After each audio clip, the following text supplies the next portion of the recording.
Radio active 90.4 FM सुन रहे हैं आप, मेरे यानी आरजे मेहताब के साथ। और आज क्लासिक इवनिंग शो पर हमारे साथ है बहुत ही खास मेहमान, professor department of neurology, AIIMS New Delhi, doctor Mamta. Doctor Mamta, आपका बहुत बहुत स्वागत है। Thank you so much. आज इंटरनेशनल एपिलेप्सी डे के मौके पर हमसे बात करने के लिए आपका बहुत बहुत शुक्रिया। मैम, मेरे सवाल बहुत ही बेसिक से होंगे ताकि मैं अपने श्रोताओं को बड़ी आम भाषा में बता सकूं कि ये एपिलेप्सी है क्या और इसके क्या क्या कारण होते हैं। एपिलेप्सी आखिर है क्या? पहले ही सवाल, सबसे पहला यही सवाल होगा मेरा आपसे। हाँ, तो एपिलेप्सी अंग्रेजी का नाम है और हिंदी में आमतौर से मेरे ख्याल से आप भागलपुर में, यूपी, बिहार में इसको मिर्गी कहा जाता है। ओके जी मैम। तो एपिलेप्सी जो है उसको आप ऐसे समझें कि दिमाग की अनेकों बीमारियां होती हैं। जैसे कि फर्ज करें किसी को सर में गहरी चोट आ गई ड्राइव करते टाइम, या सर में दिमाग की और कोई बीमारी, थोड़े बुजुर्ग लोगों में लकवा होता है, या कई बार पैदाइश के समय बच्चों को सही सुविधा नहीं होने की वजह से बच्चा पैदा होने के टाइम देरी से रोते हैं और उनके दिमाग में कुछ डैमेज आ जाता है, या अनेकों प्रकार की गांठें होती हैं। कोई टीबी की गांठ हो सकती है, कभी कोई ट्यूमर हो सकता है इत्यादि। तो दिमाग की ये सब बीमारियां जो हैं, इनके कई लक्षण होते हैं। उनमें से एक लक्षण ये भी होता है कि मरीज को दौरे पड़ रहे हैं। अगर मरीज को बार बार दौरे पड़ रहे हैं तो इसको फिर आप एपिलेप्सी या मिर्गी कहते हैं। तो मैम, इसके कारण क्या होते हैं? ये क्यों होता क्यों है?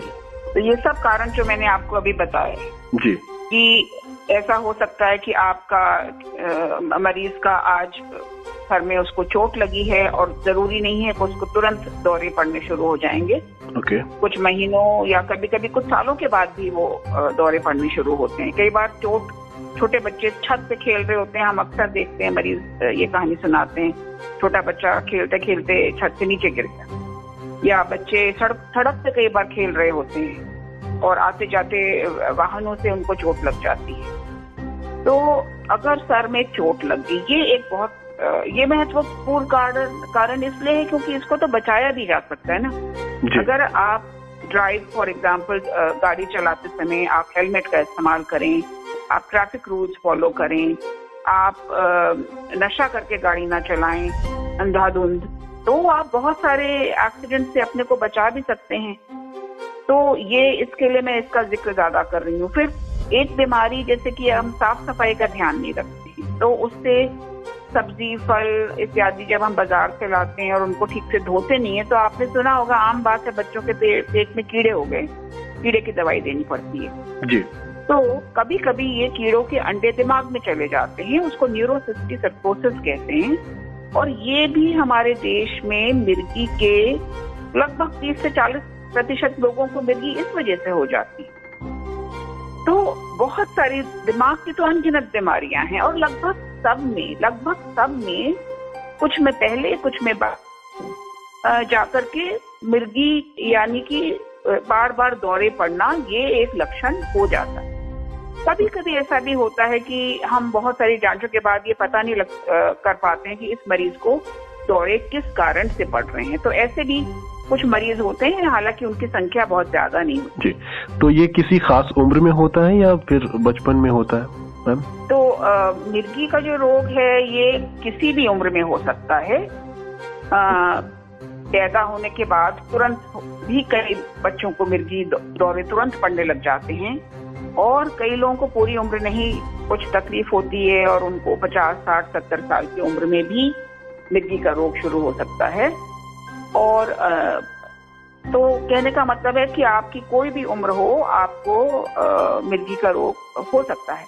लेकिन ये जरूर देखा जाता है कि दोनों उम्र के जो एक्सट्रीम्स हैं, यानी बहुत कम उम्र में और बहुत उम्र ज्यादा होने में शायद कुछ ज्यादा मरीजों की संख्या होती है और बीच में थोड़ा कम होती है। जी, तो मैम, क्या आप कुछ और भ्रांतियों के बारे में बता सकती हैं, मिथ्स के बारे में जो इस बीमारी से जुड़ी मिथ्स हैं? तो ये बहुत ही जरूरी है, क्योंकि देखिए, जिसको मिर्गी होती है, ऐसे बहुत कम मरीज होंगे जिनको ये नहीं पता है कि मुझे मिर्गी हो। मरीज को पता रहता है मुझे मिर्गी है। जी। लेकिन अनफॉर्चुनेटली जो है हमारे समाज में लोगों को इसके बारे में बहुत ज्यादा नहीं पता है, अधिकतर लोगों को। तो लोग मिर्गी को बीमारी कम समझते हैं, वो उसको कोई भूत प्रेत का असर या आपके पुराने पिछले जन्म में आपने कुछ बुरे काम किए हैं उसका असर, या कुछ आपसे किसी ने टाटोन कर दिया है उसका असर, ये सब कई लोग से ये एकदम तो इसमें कोई बात नहीं थी। मेरे अधिकतर लोग जिस का वो दौरा होता है, जिस वक्त उनको दौरा पड़ रहा है उस वक्त उनके होश में कमी है, लेकिन उसके बाद अगला दौरा हो सकता है उनको हफ्ते या महीने या 6 महीने, साल के बाद भी पड़ सकता है, और बीच में वो एकदम सामान्य नॉर्मल रहते हैं, सब काम कर सकते हैं, उनका दिमाग एकदम दुरुस्त रहता है। तो मेरा कहने का मतलब है कि दौरे के अलावा मिर्गी का मरीज एकदम नॉर्मल रहता है और उसको कोई स्पेशलिस्ट डॉक्टर भी देख करके नहीं बता सकता कि इसको दौरे पड़ होंगे। Okay. तो ये बीमारी जैसे उसको समझना जरूरी है, ना कि और किसी किस्म की कमी, और सही समझ होने से फिर इसका इलाज भी सही लोग करवाएंगे। मैम, कुछ लोगों का ये मानना होता है कि ये बीमारी जेनेटिक होती है, जैसे अगर किसी को ये एपिलेप्सी है तो उनसे लोग दूरी बनाने लगते हैं, ऐसा छुआछूत की बीमारी मान लेते हैं, या फिर उनका ये मानना होता है कि इनसे अगर शादी हुई तो उनके बच्चे भी एपिलेप्सी के शिकार होंगे, वो भी मरीज बन जाएंगे। तो इसमें कितनी सच्चाई है? हाँ, बहुत सही बात आपने कहा। तो ये दो अलग चीजें हैं। एक तो छूत की बीमारी यानी कि कंटेजियस या इन्फेक्शियस, ये समझने के लिए अभी तो हम लोग कोरोना से निकल ही रहे हैं। कोरोना ऐसी बीमारी है जो कि कंटेजियस है या इन्फेक्शियस है, यानी कि एक से दूसरे को होती है। Okay. इसलिए हमें बोला जा रहा था कि हम दूरी रखें, मास्क पहने इत्यादि, क्योंकि ये एक से दूसरे को होने वाली बीमारी है कोरोना। परंतु मिर्गी ऐसी बीमारी नहीं है। मिर्गी अगर किसी को दौरा पड़ रहा है, आपने उसकी सहायता कर दी, उसको छू लिया, उसके पास खड़े हो गए, या आपके घर में किसी आपके परिवार के सदस्य को दौरे पड़ते हैं, मिर्गी है, तो आपको हो जाएगी। या आप किसी मिर्गी के रोगी से दोस्ती है, किसी किस्म का आना जाना है, उठना बैठना है, तो ऐसा नहीं है। मिर्गी व्यक्ति से दूसरे को संपर्क में आने से नहीं होती। जहाँ तक बात रही जेनेटिक की, माँ बाप से बच्चे को हो जाने की बात जो है, ये सही है। कुछ मिर्गी के रोग ऐसे होते हैं, जैसे मैंने आपको बताया, मिर्गी के अनेकों कारण हैं। तो सिर में चोट लग गई और मेरे को अगर मिर्गी हो गई तो जाहिर है मेरे बच्चों को थोड़ी ना होगी, ये मिर्गी जेनेटिक नहीं है। Okay. लेकिन बहुत ही कम संख्या में ऐसे रोगी, यानी 100 में मैं कहूंगी लगभग ज्यादा से ज्यादा 15 से 20 रोगी ऐसे होते हैं जिनके खानदान में आप देखेंगे कि एक से ज्यादा लोगों को मिर्गी है, और उनमें से कुछ लोगों को जरूर ये बीमारी जेनेटिक होती है, यानी कि उनको अपने माँ बाप से ये बीमारी उनके शरीर में आती है। परंतु ये भी जानना जरूरी है कि इन कुछ लोगों की भी बीमारी, अगर वो शादी करें और बच्चे उनके हों, तो ये जरूरी नहीं है कि 100% उनके सब बच्चों को ये अब बीमारी होने वाली। वो उनके बच्चों में भी ये लगभग 40 से 50% आप समझें ये रिस्क होता है। तो ये कुल मिला के जो रोगी हैं उनमें से बहुत ही माइनॉरिटी, बहुत ही कम लोगों में ये बीमारी जो है उनके बच्चों को होएगी, बाकी सब में ऐसी कोई भी बात नहीं है। तो ये एक सिरे से समझना कि सभी मिर्गी के रोगियों के साथ ऐसे होने वाला है, इसलिए उनसे दूरी बना के रखो, ये कोई सही बात नहीं है। जी।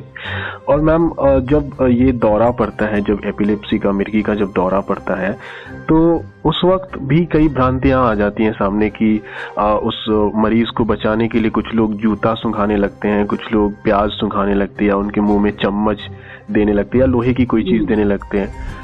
इस तरह की बातों को जब आप देखते हैं तो फिर आप कैसा महसूस करती हैं? देखिए, मिर्गी का जो दौरा है वो रोगी को कहीं भी पड़ सकता है। वो कोई डॉक्टर के सामने या क्लिनिक में या अस्पताल में नहीं पड़ता है। लगभग सभी दौरे जो है किसी के घर में या बाजार में, दफ्तर में, स्कूल में, कॉलेज में, क्योंकि दौरे का कोई विशेष निर्धारित समय नहीं होता है, वो कहीं पे भी कभी भी पड़ सकता है। ओके। तो इसलिए ना केवल मरीज के संबंधियों, रिश्तेदारों को पता होना चाहिए कि क्या किया जाए, लेकिन बाकी समाज को भी ये पता होना चाहिए कि आपके, हो सकता है आपके ऑफिस कर्मी को दौरा सडनली अचानक से पड़ जाए तो आप क्या करेंगे जी। या स्कूल में टीचर हैं, उनके क्लास में किसी बच्चे को अचानक दौरा पड़ जाए तो क्या करेंगे। ये जानकारी हम सबको होनी चाहिए। तो दौरा जो है, सबसे पहली बात तो ये जान लें कि इससे कोई घबराने की, डरने की बात नहीं है। और लगभग सभी मरीजों के जो दौरे होते हैं मिर्गी, 3 से 5 मिनट के अंदर वो अपने आप बिना कुछ किए वो 3 से 5 मिनट में खत्म हो जाओ। इस दौरान अगर आप ये कुछ भी चीजें कर रहे हैं, मरीज को ऊट पटांग, जूता चप्पल सुंघा रहे हैं या उसको कुछ पकड़ा रहे हैं, इन सब चीजों की कोई आवश्यकता नहीं है। ये गलत धारणाएं हैं। और सावधानी इस बात की रखनी है कि ये समझना है कि मरीज को उस वक्त होश नहीं है, तो उसको किसी भी प्रकार की उसको चोट न लगे, वो अपने आप को कुछ नुकसान न पहुंचाए। यानी कि जैसे गिर गया कोई मरीज जमीन पे, उसको दौरा पड़ रहा है, उसके आसपास कोई ऐसी वस्तु ना हो, आग ना हो, चाकू पड़ा हुआ है, कांच है, तो वो उसका हाथ पांव कट सकता है, वो जल सकता है। तो ये सब चीजें हटा देनी चाहिए आसपास से। जब भी संभव हो तो मरीज को दाएं या बाएं करवट से लिटाना चाहिए, जिससे कि आपने, अगर किसी ने दौरा देखा है तो मरीज के मुंह से उस वक्त काफी लार या थूक निकल रहा होता है जी। और करवट से लिटा देने से ये होता है कि वो बाहर चला जाएगा। और अगर वो मरीज पीठ के बल लेटा रहा तो वो जो है थूक उसके सांस के नली में भी जाने का डर रहता है, जिससे कि दम घुट सकता है। तो आप बस मरीज को जब भी संभव हो करवट से लिटा दें। उसके कोई कपड़े कसे हुए हैं, बेल्ट बंधी है, टाई है, वो सब ढीले कर दें कपड़े।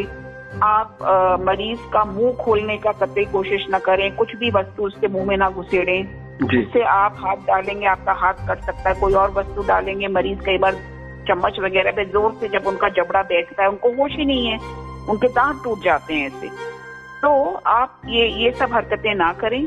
आप बस मरीज के पास में रहें और कुछ मिनटों में वो दौरा अपने आप ही खत्म हो जाएगा। उसके बाद मरीज अधिकतर या तो थोड़ी देर सो जाते हैं या थोड़ी देर सुस्त रहते हैं या कभी कभी थोड़ी देर उनका थोड़ा कंफ्यूज रहते हैं और उसके बाद धीरे धीरे वो ठीक हो जाते हैं। जी मैम। और मैम ये अगला सवाल मेरा ये है कि मिर्गी के मरीज अगर सामान्य जिंदगी जीना चाहते हैं तो उन्हें कौन कौन सी बातों का ख्याल रखकर सामान्य जिंदगी जीनी चाहिए, और खासतौर पर परिजनों को क्या ख्याल रखना चाहिए उनके? हाँ, तो ये बहुत बहुत अच्छी बात है। तो मरीज नॉर्मल जिंदगी जीना चाहने की तो बात ही नहीं है मेरे समझ से, तो उनको नॉर्मल जिंदगी ही जीनी चाहिए। वो अपने आप को बस समझें कि अब हम जिंदगी भर मरीज बने रहेंगे या उनके परिवार वाले सोचें, तो ये निहायत गलत बात है। अधिकतर मरीजों को केवल ये जरूरी है कि आप डॉक्टर से मिलें और आप अपना इलाज शुरू करवाएं, और डॉक्टर के राय के हिसाब से आपकी दवा चलती रहेगी। दवा में ये जरूर बात है कि दवा बहुत लंबे समय तक चलती है। लगभग हर मरीज की दवा 4 से 5 साल तो चलती ही है। कुछ ऐसे भी मरीज होते हैं जिनकी दवा और लंबी भी चल सकती है। तो आप अगर अपना नियमित रूप से दवा खा रहे हैं, और दवा में बीच में कभी भी आप 1 दिन 2 दिन दवाई नहीं खाएंगे तो आपको दौरा पड़ेगा, तो आप एक भी खुराक मिस नहीं कर सकते। आपको सुबह शाम जैसे भी बताया गया हो दवाई एक तो रेगुलरली लेते रहना है। दूसरी बात है कि आप अपने को थोड़ा नॉर्मल, आप पूरे समय इस चिंता में ना रहें कि मुझे दौरा पड़ेगा। अगर आप दवाई में लापरवाही नहीं करेंगे आपको कोई दौरा नहीं पड़ेगा। और आप अपनी उम्र के हिसाब से, छोटे बच्चे हैं तो आप स्कूल कॉलेज जाएं, और ज्यादा आप और बड़े उम्र के हैं तो आप अपना दफ्तर जो काम करना चाहें वो कर सकते हैं। आप शादी ब्याह कर सकते हैं, आपके बच्चे हो सकते हैं, यानी कि आप एकदम किसी भी अन्य इंसान जैसे आप अपनी जिंदगी बिता सकते हैं। कुछ सावधानियां जरूर हैं, जैसे काम के सिलसिले में हम ये नहीं बोलेंगे कि हाँ आप गाड़ी चलाने लग जाइए। तो देखिए ये तो कॉमन सेंस की बात है। अगर आपकी बीमारी ऐसी है कि जो कभी भी इसका अंदेशा है कि दौरा पड़ सकता है, और दौरे में कुछ मिनट के लिए आपको होश नहीं रहेगा, तो आप खुद ही समझें अगर आप 40-50 किलोमीटर पर आवर की गाड़ी में बैठे हुए चला रहे हैं और आपको अचानक बेहोश हो गए तो आपका बहुत गंभीर एक्सीडेंट हो सकता है। तो गाड़ी चलाने से मनाही होती है, या आप कोई लंबे ऊंचे पोल पे चढ़ जाएं और कुछ काम करने लग जाएं, बिजली का काम करने लग जाएं, वहां जाहिर है दौरा पड़ने पे आपको बहुत ही ज्यादा आपको खतरा है। तो इस प्रकार के काम जो कि आप कॉमन सेंस खुद ही समझ सकते हैं कि क्या अगर मुझे ये करते हुए दौरा पड़ा तो मैं मतलब मुझे बहुत ज्यादा खतरा तो नहीं है, या मेरे साथ सहकर्मियों को बहुत कुछ खतरा तो नहीं है, कोई हैवी मशीनरी मत चलाएं। लेकिन बाकी आप बोले हम दफ्तर में बैठ के काम करना चाहते हैं, या हम कॉलेज जाना चाहते हैं, स्कूल जाना चाहते हैं, हम अपना घर संभालना चाहते हैं, आप वो सब काम जरूर कर सकते हैं। आप अपने खेत में काम करना चाहते हैं, खेती करते हैं, आप अगर किसान हैं, तो बाकी सब मतलब कुछ गिने चुने व्यवसायों को छोड़ करके बाकी सब आप आराम से कर सकते हैं। जी, जैसे कुछ भारी उद्योग है उन सब से अगर आप जुड़े हैं तो उसमें आपको सावधानी बरतनी है। स्विमिंग करने के लिए स्विमिंग देखिए बहुत ही ये है कि आप अगर बहुत स्विमिंग पूल में हैं और बहुत स्ट्रिक्ट सुपरविजन में आप तैर रहे हैं तो अलग बात है, लेकिन ये सुविधा तो अधिकतर लोगों को नहीं होती है जी। वो अपने नदी कहीं पे भी निकल जाते हैं, तो ऐसे में आपको तैरना आपके लिए खतरनाक, तैरते वक्त दौरा पड़ेगा तो फिर आप डूब सकते हैं। तो इसलिए स्विमिंग से हम थोड़ा उनको बचने के लिए कहते हैं। आप उसके अलावा कुछ भी एक्सरसाइज करिए, दौड़िए, भागिए, मॉर्निंग वॉक करिए, या जो भी आप खेल कूद करना चाहें वो करिए, स्विमिंग से थोड़ा बचिए। मैम इसकी दवाई ही है या फिर सर्जरी या फिर कोई और तरीका भी है इसका कुछ ठीक करने का? देखिए 100 में से लगभग 70-75 लोगों को सही 1 या 2 दवा दे दी जाती है और उसके अलावा कुछ नहीं करना होता, वो उससे एकदम ठीक रहते हैं, दवा लेते हैं और वो ठीक रहते हैं। 15-20% मरीज ऐसे होते हैं जिनके दौरे केवल दवा से कंट्रोल नहीं हो पाते, वो थोड़ी कठिन कॉम्प्लिकेटेड किस्म की मिर्गी होती है, तो उन लोगों के लिए कुछ और ऑप्शंस भी हैं, जिनमें से कि एक सर्जरी होती है। तो सर्जरी जो है ये बहुत ही गिने चुने मरीजों के लिए इसकी जरूरत है। इसकी सुविधा भी हमारे देश में है, दिल्ली में all India institute of medical sciences में भी इस मिर्गी की सर्जरी से इलाज होता है जी। और भी कुछ अस्पतालों में देश में होता है, लेकिन ये बहुत ही कम लोगों को आवश्यक है। तो आप सबसे पहले सर्जरी के बारे में ना सोचें, सबसे पहले आप अपना दवा से इलाज शुरू करें जी। आसपास डॉक्टर नहीं होते हैं तो लोग मजबूरी में मेरे ख्याल से जैसे झाड़ फूक या कुछ और पद्धति की दवाइयां, होम्योपैथी, आयुर्वेद, यूनानी, तो इन सब सिस्टम्स में जो है मिर्गी की बहुत इफेक्टिव दवाई नहीं है जी मैम। तो आप अपना जो है समय व्यर्थ ना करें इन चीजों में, या कुछ लोग पूजा पाठ या कोई झाड़ फूक इन सब चीजों में लग जाते हैं, तो आप बेकार में अपना समय भी व्यर्थ कर रहे हैं, पैसा भी बर्बाद कर रहे हैं और अपनी सेहत के साथ खिलवाड़ कर रहे हैं। तो ये सब चीजों में से कोई फायदा नहीं है। आप जो है जल्द से जल्द डॉक्टर से मिलके अपना इलाज करवाएं और उसके बाद आप अपने आप को एकदम सही सक्षम समझेंगे, पाएंगे, और आप हर काम जो आप करना चाहते हैं वो आप कर पाएंगे। मैम आज वैलेंटाइंस डे भी है और इस मौके पर एपिलेप्सी डे होने के कारण जो है इस बार का हमारा इंटरनेशनल एपिलेप्सी डे का थीम है शो सम लव। इसके बारे में आप क्या कहना चाहेंगी मैम? हाँ, ये बहुत ही स्पेशल मौका है। देखिए वैलेंटाइंस डे तो है और हम लोग सब जानते हैं, वैलेंटाइंस डे शायद कम लोग जानते हैं कि आज इंटरनेशनल एपिलेप्सी डे भी है। और इस साल की जो थीम जो है इस इंटरनेशनल एपिलेप्सी डे की वो है शो सम लव। अब इस सिलसिले में मैं बहुत मिर्गी के मरीजों के लिए ये कहना चाहूंगी कि हम जो है अगर इस रोग को ठीक से समझेंगे तो कोई और रोग जैसे, तो अधिकतर लोग अगर आप समाज में देखेंगे कोई न कोई दवाई खा रहे होते हैं। कोई, किसी को ब्लड प्रेशर की बीमारी है, किसी को डायबिटीज, किसी को ब्रोंकियल अस्थमा, ये छोटी मोटी बीमारियां सबको हैं और वो दवा खाते हैं और उनसे कोई भी भेदभाव नहीं किया जाता है। तो एपिलेप्सी भी एक इसी किस्म की बीमारी है ना। और अगर मरीज रोगी दवा खा रहा है, ठीक है, तो हमें इससे भ्रमित होके घबरा के कि नहीं इनको एपिलेप्सी है, दूरी रखी जाए, ये बहुत ही अननेसेसरी है, दुखद है।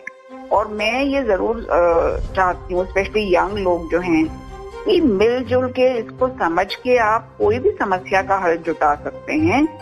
और आप प्यार अपना बांटेंगे जिस वक्त, तो ये ध्यान में रखने की जरूरत नहीं है कि किसको कौन सी बीमारी है। तो आप मिर्गी के रोगी को भी आप जैसे अपने लोगों के साथ व्यवहार करते हैं, उनको भी जो है आप अपने प्रेम में शामिल करें तो बहुत अच्छा रहे। जी मैम, आज इंटरनेशनल एपिलेप्सी डे के मौके पर मैम आप हमारे श्रोताओं को क्या संदेश देना चाहेंगी? श्रोताओं को मैं ये संदेश देना चाहूंगी कि हम सबको एक तो मिर्गी को समझने की कोशिश करना चाहिए। हमारे देश में 1 करोड़ से ज्यादा मरीज हैं, तो ये संख्या कम नहीं होती है। इतने सारे लोगों की जिंदगी व्यर्थ में चली जाए, ऐसी बीमारी जिसका कि बहुत ही बेहतरीन इलाज है। तो एक तो समाज के तौर पे हम लोगों को समझना चाहिए इस बीमारी को, जिससे कि हम मरीजों के साथ भेदभाव, ऊंच नीच ना करें।